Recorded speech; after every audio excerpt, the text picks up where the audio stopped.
Hi dear J aspirants, J preparations എല്ലാം പ്രോപ്പറായി നടന്നുകൊണ്ടിരിക്കുന്നു വിശ്വസിക്കുന്നു.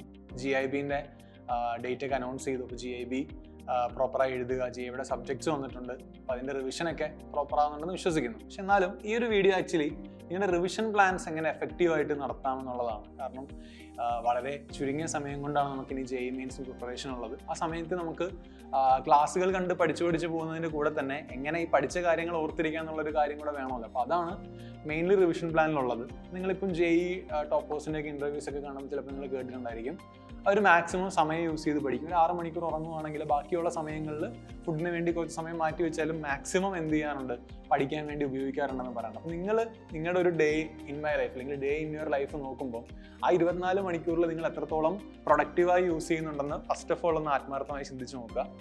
ഇനി നമുക്ക് അതിനെ സ്പ്ലിറ്റ് ചെയ്യുക എന്നുള്ളതാണ് ശരിക്കും നമ്മുടെ ഏറ്റവും പ്രധാനപ്പെട്ട കടമ. ഫോർ എക്സാമ്പിൾ, ഇപ്പം മാത്സ് ഒക്കെ ഉള്ളതുകൊണ്ട് തന്നെ മാത്സ് കണ്ടിന്യൂസ്ലി പ്രാക്ടീസ് ചെയ്താൽ മാത്രമേ അത് കുറച്ചും കൂടെ നമുക്ക് എന്ത് ചെയ്യാൻ പറ്റുള്ളൂ, ഓർത്തിരിക്കാനോ അല്ലെങ്കിൽ കാര്യങ്ങൾ മനസ്സിലാക്കാനോ ഒക്കെ പറ്റത്തുള്ളൂ. ഫിസിക്സിൻ്റെ കാര്യങ്ങൾ അത് തന്നെയാണ്, കെമിസ്ട്രിയും കുറേയൊക്കെ അങ്ങനെ തന്നെയാണ് നമുക്ക് പറയേണ്ടിയിരിക്കും. അപ്പം എങ്ങനെ നമുക്ക് ആ റിവിഷൻസ് എക്സിക്യൂട്ട് ചെയ്യുക എന്നുള്ളതാണ്. ശരിക്കും പറഞ്ഞാൽ നിങ്ങളുടെ ഒരു ഡെയിലി സൈലത്തിൻ്റെ ക്ലാസ് ഫോളോ ചെയ്യുന്ന ഒരു കുട്ടിയെ സംബന്ധിച്ചുള്ള നിങ്ങൾക്ക് ഡെയിലി ഫിസിക്സിൻ്റെയും കെമിസ്ട്രിയുടെയും മാത്സിൻ്റെയും ക്ലാസ്സുകൾ ഡെയിലി ഉണ്ടാവും. 1.5 hour ഡ്യൂറേഷൻ വെച്ചിട്ടായിരിക്കും ഉണ്ടാവുക. അപ്പം 1.5 hour ഡ്യൂറേഷൻ വെച്ചിട്ട് നിങ്ങൾക്ക് എങ്ങനെ പോയാലും ഒരു 4.5 മണിക്കൂർ 5 മണിക്കൂറിനടുത്താണ് നിങ്ങൾക്ക് അവിടെ ക്ലാസ്സുകൾക്ക് വേണ്ടി നിങ്ങൾ സ്പെൻഡ് ചെയ്യുന്ന സമയം. സോ ബാക്കിയുള്ളൊരു 1/2 മണിക്കൂറോ 1 മണിക്കൂറോ ഓരോ ക്ലാസ്സുകൾ കഴിയുമ്പോഴുള്ള ഗ്യാപ്പിൽ ഉണ്ടാകുന്ന ഒരു 1/2 മണിക്കൂറോ 1 മണിക്കൂറോ നിങ്ങൾ ആ ക്ലാസ്സിൽ പഠിപ്പിച്ച ചോദ്യങ്ങൾ പ്രാക്ടീസ് ചെയ്യാൻ വേണ്ടിയാണ് റെഗുലർലി എന്ത് ചെയ്യേണ്ടത്, യൂസ് ചെയ്യേണ്ടത്. അപ്പം ക്ലാസ്സിൽ കഴിഞ്ഞ് സ്ലൈഡ് വന്ന ഉടനെ തന്നെ നിങ്ങൾ എന്ത് ചെയ്യണം, ആ സമയത്ത് ആ ചെയ്ത് പഠിച്ച ചോദ്യങ്ങൾ പ്രാക്ടീസ് ചെയ്യാൻ ശ്രമിക്കുക. കാരണം അതിന് പിന്നെ നമുക്ക് സമയം കിട്ടണമെന്നില്ല. അത് ഫിസിക്സിനും കെമിസ്ട്രിക്കും മാത്സിനും എന്ത് ചെയ്യാൻ ശ്രമിക്കുക, ഫോളോ ചെയ്യാൻ ശ്രമിക്കുക. ഏതാണോ നിങ്ങൾക്ക് ടഫുള്ള സബ്ജക്റ്റ് അതിന് കൂടുതൽ സമയം കൊടുക്കുക എന്നുള്ളതാണ്. പിന്നെ ഒരു കാര്യം ചെയ്യേണ്ടത്, നിങ്ങൾ +1 +2 പഠിച്ചു വന്ന ആൾക്കാരായതുകൊണ്ട് തന്നെ നിങ്ങൾക്ക് കുറച്ച് ചാപ്റ്റേഴ്സ്, കോൺഫിഡൻറ്റ് ചാപ്റ്റേഴ്സ് ഉണ്ടായിരിക്കും. ഇപ്പോൾ എൻട്രൻസ് പോയിന്റ് ഓഫ് വ്യൂ ആണെങ്കിൽ പോലും എനിക്കിത് പഠിച്ചു കഴിഞ്ഞാൽ ഓക്കെ ആണ് എന്ന് പറയുന്ന ചാപ്റ്റേഴ്സിനെ നിങ്ങൾ ഫസ്റ്റ് സോർട്ട് ഔട്ട് ചെയ്യുക എന്നുള്ളതാണ്. അപ്പോൾ റിവിഷൻ സ്ട്രാറ്റജിയിൽ നിങ്ങൾ ഏറ്റവും പ്രധാനമായി ചെയ്യേണ്ട ആ ഒരു കാര്യമാണ്, എനിക്ക് ഇന്ന ചാപ്റ്ററിൽ അത്യാവശ്യം പെർഫോം ചെയ്യാൻ പറ്റുമെന്നുള്ള കുറച്ച് ചാപ്റ്റേഴ്സ് ഉണ്ടെങ്കിൽ ആ ചാപ്റ്റേഴ്സിന് എന്ത് ചെയ്യുക, ഒന്ന് സോർട്ട് ഔട്ട് ചെയ്ത് വെക്കാൻ ശ്രമിക്കുക. അതിനുശേഷം അതല്ല കുറച്ച് ബുദ്ധിമുട്ടുള്ള ചാപ്റ്റേഴ്സ് ഏതാണെന്ന് നിങ്ങൾക്ക് ഏകദേശം ഒരു ധാരണ കിട്ടും. ആ ചാപ്റ്റേഴ്സിന് കൂടുതൽ ഫോക്കസ് ചെയ്യേണ്ട കാര്യം നിങ്ങൾക്കറിയാം. അപ്പോൾ അതും നിങ്ങൾ ഈ പറഞ്ഞ പോലെ ചെയ്യേണ്ട, നിങ്ങളിപ്പോൾ നിങ്ങളുടെ പ്രിപ്പറേഷൻ സ്റ്റാർട്ട് ചെയ്യുമ്പോൾ നിങ്ങൾ ഏറ്റവും കൂടുതൽ ചെയ്യേണ്ട ഒരു കാര്യം കൂടിയാണത്. കംഫോർട്ട് ചാപ്റ്റേഴ്സും കംഫർട്ടബിൾ അല്ലാത്ത ചാപ്റ്റേഴ്സിനെയും സോർട്ട് ഔട്ട് ചെയ്ത് വെക്കുക. അതിപ്പം കംഫോർട്ട് ചാപ്റ്റേഴ്സ് ആയിട്ട് ചിലപ്പോൾ 5 ചാപ്റ്ററൊക്കെ ഒരാൾക്ക് ഉണ്ടാവുള്ളൂ, അല്ലെങ്കിൽ ഒരു 3 ചാപ്റ്റർ ഉണ്ടാവുള്ളൂ, സാരമില്ല. ഒരു സബ്ജക്റ്റിൽ നിന്ന് 2 ചാപ്റ്റർ ഉണ്ടെങ്കിലും പ്രശ്നമില്ല. അത് നിങ്ങൾക്ക് കുറച്ചും കൂടെ നിങ്ങളുടെ കോൺഫിഡൻസ് ബൂസ്റ്റ് ചെയ്യാൻ വേണ്ടി നിങ്ങൾക്ക് ഹെൽപ്ഫുൾ ആവുന്നുള്ളതാണ്. കാരണം അത് റിവിഷനിൽ നിങ്ങൾക്ക് കുറച്ചും കൂടെ എന്താണ് ഒരു ലെസ് പ്രയോറിറ്റി റിവിഷണൽ രീതി നിങ്ങൾക്ക് ഉപയോഗിക്കാൻ പറ്റും എന്നുള്ളതുകൊണ്ടാണ് നമ്മളെ കംഫോർട്ട് ചാപ്റ്റേഴ്സും കംഫർട്ടബിൾ അല്ലാത്ത ചാപ്റ്റേഴ്സിനെ നമ്മൾ മാറ്റി സോർട്ട് ചെയ്യണമെന്ന് പറയുന്നത്. പിന്നെ ഈ പറഞ്ഞ പോലെ അപ്പാർട്ട് ഫ്രം ക്ലാസ് ടൈം അല്ലാതെ നിങ്ങളുടെ മുമ്പിൽ ഉണ്ടായിരിക്കേണ്ടത് ശരിക്കും 2 പീക്ക് പീരീഡുകളാണ്. ഒന്ന് വൈകുന്നേരവും മറ്റൊന്ന് രാവിലെ നിൽക്കുന്ന സമയമാണ്. അപ്പോൾ നിങ്ങളുടെ ബ്രെയിൻ ആക്ടിവിറ്റി ഏറ്റവും പക്കയായിട്ട് നിൽക്കുന്ന സമയം ഇതിനകത്ത് ഏതാണോ ആ സമയത്ത് നിങ്ങൾ കൂടുതലും മാത്സിൽ ഫോക്കസ് ചെയ്യുക.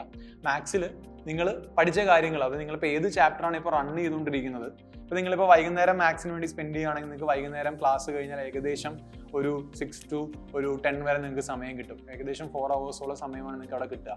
ആ 4 hours ടൈമിൽ ശരിക്കും നിങ്ങൾ ഇപ്പോൾ ഓൺഗോയിങ് പഠിക്കുന്ന ചാപ്റ്ററും ഇതിനു മുമ്പ് നിങ്ങൾ പഠിച്ച ചാപ്റ്ററുമാണ് ശരിക്കും നിങ്ങൾ ആ സമയത്ത് എന്ത് ചെയ്യേണ്ടത്, റിവൈസ് ചെയ്യാനോ അല്ലെങ്കിൽ പഠിക്കാനോ യൂസ് ചെയ്യേണ്ടത്. അപ്പം ഓൺഗോയിങ് ചാപ്റ്ററിന് നിങ്ങൾക്ക് വേണമെങ്കിൽ 1.5 hour സ്പെൻഡ് ചെയ്താൽ മതിയാവും. അത് എങ്ങനെ സ്പെൻഡ് ചെയ്യണമെന്ന് ചോദിച്ചാൽ അതിലൊരു വഴി എന്ന് പറയുന്നത് ശരിക്കും നിങ്ങളുടെ നമ്മുടെ ആപ്പിൽ തന്നെയുള്ള റെക്കോർഡ് ക്ലാസ്സസ് എടുക്കുക, പേൾ സെക്ഷൻ എടുക്കുക. പേൾ സെക്ഷനിൽ നിങ്ങൾ ആ ചാപ്റ്ററിൽ നിലവിൽ പഠിച്ച അത്രയുമുള്ള ടോപ്പിക്കിലെ ചോദ്യങ്ങൾ എന്ത് ചെയ്യുക, ചോദ്യങ്ങൾ മാത്രം, നിങ്ങൾ വീഡിയോ കാണണ്ട, ചോദ്യങ്ങളുടെ സ്ലൈഡ് നിങ്ങൾക്ക് അവിടെ അവൈലബിൾ ആണ്, ആ ചോദ്യങ്ങൾ മാത്രം എന്ത് ചെയ്യുക, പ്രാക്ടീസ് ചെയ്യുക. അപ്പോൾ അതിന് നിങ്ങൾക്ക് ഒരു കൃത്യമായ ഒരു സമയം നിങ്ങൾ അതിന് ഉപയോഗിച്ച് പ്രാക്ടീസ് ചെയ്യുക. അതിനുശേഷം നിങ്ങൾ നേരെ വരേണ്ട നിങ്ങളുടെ മെറ്റീരിയൽസിലേക്കോ JEE PYQs എന്ന് പറഞ്ഞ് നമ്മുടെ ലൈബ്രറിയിലുള്ള സെക്ഷനിലേക്കോ വരിക. ആപ്പിൽ ലൈബ്രറി ഉണ്ട്, അവിടെ നിങ്ങൾക്ക് PYQs അവൈലബിൾ ആണ്. അല്ലെങ്കിൽ നിങ്ങൾക്ക് മെറ്റീരിയൽസിലെ PYQs ഉണ്ടെങ്കിൽ കാര്യങ്ങളും വരും. അപ്പോൾ ഈ പഠിച്ച അത്രയും ടോപ്പിക്കുകളിലുള്ള PYQs വർക്കൗട്ട് ചെയ്യുക എന്നുള്ളതാണ് ഫസ്റ്റ് നിങ്ങൾ ചെയ്യേണ്ടത്, ഓൺഗോയിങ് ചാപ്റ്ററിൽ ചെയ്യേണ്ട കാര്യം. അത് നിങ്ങൾക്ക് ചിലപ്പോൾ ഒരു 1.5 hour 2 hours ഒക്കെ എടുത്തുന്നിരിക്കാം. അപ്പോൾ നമുക്ക് ആ മൊത്തം 4 മണിക്കൂറിൽ 2 hours നമുക്ക് വേണമെങ്കിൽ അങ്ങനെ സ്പെൻഡ് ചെയ്യാം. പിന്നെ വരുന്ന 2 hours ആണ്, വൈകുന്നേരങ്ങളിലുള്ള 2 hours ആണ് ശരിക്കും നിങ്ങൾ ഇതിന് മുമ്പ് പഠിച്ച കംഫർട്ടബിൾ അല്ലാത്ത ചാപ്റ്റേഴ്സിന് വേണ്ടി നിങ്ങൾ ഉപയോഗിക്കേണ്ട സമയം. ആ സമയം നിങ്ങൾ മുമ്പ് പഠിച്ച ചാപ്റ്റേഴ്സിലെ ക്വസ്റ്റ്യൻസ് വർക്കൗട്ട് ചെയ്യാൻ ശ്രമിക്കുക. അവിടെ നിങ്ങൾ PYQs ഫോക്കസ് ചെയ്യുക. പ്രീവിയസ് ഇയർ ക്വസ്റ്റ്യൻസ് നോക്കിയിട്ട് ആ ചാപ്റ്ററിലെ കൺസെപ്റ്റുകൾ മനസ്സിലാക്കിയിട്ട് എന്ത് ചെയ്യുക, അതിനെ സോൾവ് ചെയ്യാൻ ശ്രമിക്കുക. അപ്പം അങ്ങനെ പ്രൊഡക്റ്റീവായിട്ട് നമുക്ക് മാത്സ് അത്യാവശ്യം കുറച്ച് ലെങ്തി ആയതുകൊണ്ട് തന്നെ നമുക്ക് മാത്സിന് വേണ്ടി കുറച്ച് സമയം അവിടെ കൂടുതൽ മാറ്റി വെച്ച് മതിയാവും.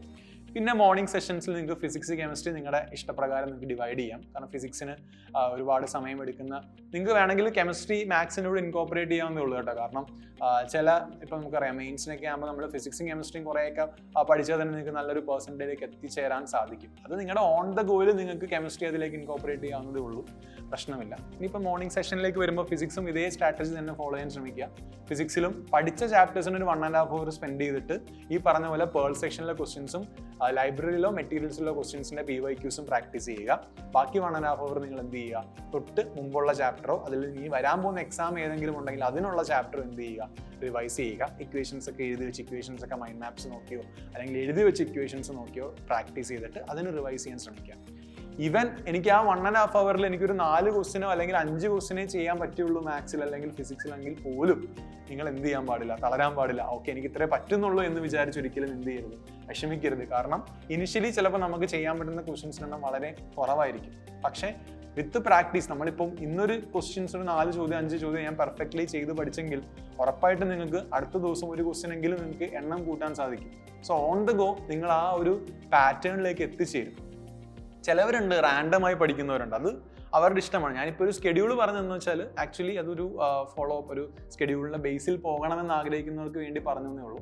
റാൻഡമായി ഇന്ന ദിവസം ഇന്നില്ല എന്നുള്ള രീതിയിൽ പഠിക്കുന്നവർക്കും പ്രശ്നമില്ല. ചിലർക്ക് റാൻഡമായി പഠിക്കുമ്പോൾ ഉള്ള പ്രശ്നം എല്ലാം കൂടെ മിക്സപ്പ് ആയിട്ട് എല്ലാം കൂടെ കൺഫ്യൂഷൻ ആയി പോകും. അതുകൊണ്ടാണ് നമ്മൾ ഇപ്പം എന്നെ സംബന്ധിച്ചോളം as A person, as A student ഞാൻ ചെയ്തുകൊണ്ടിരുന്നത് സമയം മാറ്റി ഷിഫ്റ്റ് ചെയ്യുക. അപ്പോൾ എനിക്കൊരു ഓർഡർ ഉണ്ടാക്കി എടുക്കുക എന്നുള്ളതാണ്. ഇപ്പോൾ ഫിസിക്സിന് ഇന്ന സമയമാണെന്ന് മനസ്സിലാക്കി എൻ്റെ മൈൻഡിൽ ഞാൻ അത് ക്ലിയർ ആക്കി അത് ഫിസിക്സിന് വേണ്ടി മാത്രം സ്പെൻഡ് ചെയ്താൽ എനിക്ക് ഇടയിൽ വേറൊരാൾ കയറി വരുന്നതിനെ കുറിച്ച് ടെൻഷൻ ആവില്ല.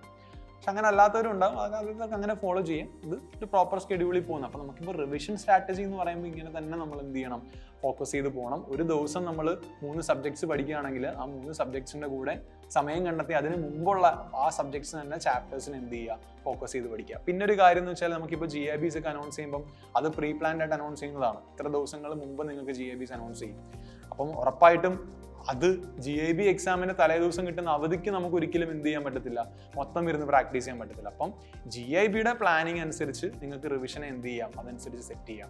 ഈ GIBക്ക് എനിക്ക് 2 ഫിസിക്സിൻ്റെ ചാപ്റ്റേഴ്സ് ആണെങ്കിൽ 2 ഫിസിക്സ് ചാപ്റ്റേഴ്സ് എനിക്ക് ഇതിൻ്റെ ഇടയിൽ ഇൻകോപ്പറേറ്റ് ചെയ്ത് പഠിച്ചെടുക്കാം.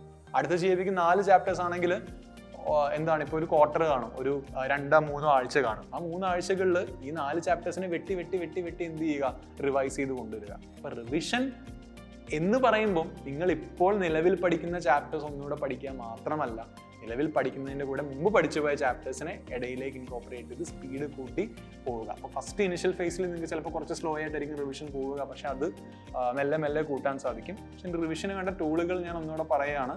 ഒന്ന് നിങ്ങളുടെ പേൾ വീഡിയോസ് ആണ്, മറ്റൊന്ന് ആപ്പിലെ ലൈബ്രറി സെഷൻ ആണ്, മറ്റൊന്ന് നിങ്ങൾക്ക് കിട്ടിയ മെറ്റീരിയൽസ് ആണ്, പിന്നെ JEEയുടെ PYQs ആണ്. PYQs നിങ്ങൾ ആപ്പിലും പേൾ വീഡിയോയിലും ഇതിലെല്ലാം കോമൺ ആയിട്ട് കാണുന്നതാണ്. പക്ഷെ PYQs ഇമ്പോർട്ടൻ്റ് ആയതുകൊണ്ട് ഒറ്റ രീതിയിൽ ചെയ്യുന്നതും പ്രശ്നമൊന്നുമില്ല. വേറെ ബുക്സിൻ്റെ ഒന്നും ആവശ്യമില്ല, ഇത്രയും ഉള്ളത് കൊണ്ട് തന്നെ നിങ്ങൾക്ക് നല്ലതിലേക്ക് എത്തിച്ചേരാൻ സാധിക്കും.